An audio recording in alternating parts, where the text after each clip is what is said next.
Hi, I'm Tony Todd. I play Admiral Tommy Briggs. We're at the House of Moves doing mocap for Call of Duty Black Ops 2. How familiar were you with the Call of Duty franchise before you started this project? Dude, I've been a gamer ever since in television. Okay, I grew up on video. When I was in college, even during snowstorms, I would go to half a mile to go to the drugstore to play Millipede. Okay, so I've had every system until the two that are running neck and neck now. So to ask me how familiar I am with Call of Duty is kind of like insulting.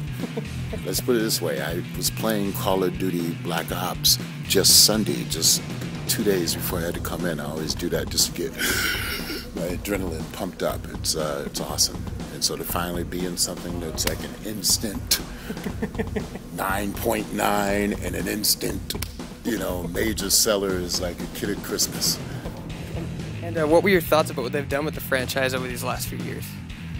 Well, everything's gotten, since I first played with television, I can remember the boxing on that was, little stick figures just moving back and forth. I'm also a huge sports gamer, so if you just look at where basketball has gone during the generations of, I can remember when it was computer basketball, and even I was obsessed with it then. So now you got the sweat coming off of Kobe's face, you got the wrinkles in the jersey. Everything is becoming more and more real lifelike. And now, having done the mocap, I understand how and why those textures are being clothed and look more human-like. Now, this game takes place in 2025. What do you think that adds to the gameplay with being able to use drones and robots and futuristic weapons and such? It's a good thing since I played that I know what a drone is, okay? So I'm not just saying stuff that I don't know what I'm talking about. I know what a drone is. And some of the games like Saints Row, where the drone has been my downfall. I think it's a way of distancing ourselves from the current situation. Hopefully, this is 13 years now, and having been involved in a few other sci-fi things, I know how to deal with props and use the imagination of what if this works and investing it with the right amount of attention and detail. So I think it's perfect. I think it's the right time for this type of game to drop during the holiday season of this year. And in this game, you revisit the 80s, and there's... Break records, man. Don't you understand that? We are going to break records. We're talking record shattering. Okay? Stop. Ask yourself why.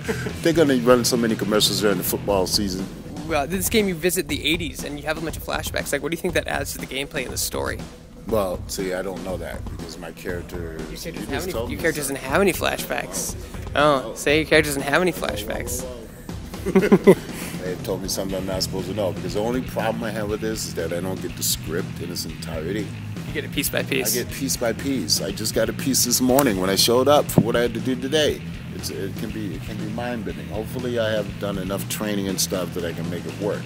But I do have an exhaustive amount. My character has some 50-odd pages.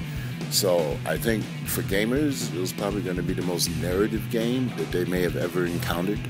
And now you're telling me between the flashbacks and the future and the current situation on the battleship Barack Obama, it's just going to be mind-bending.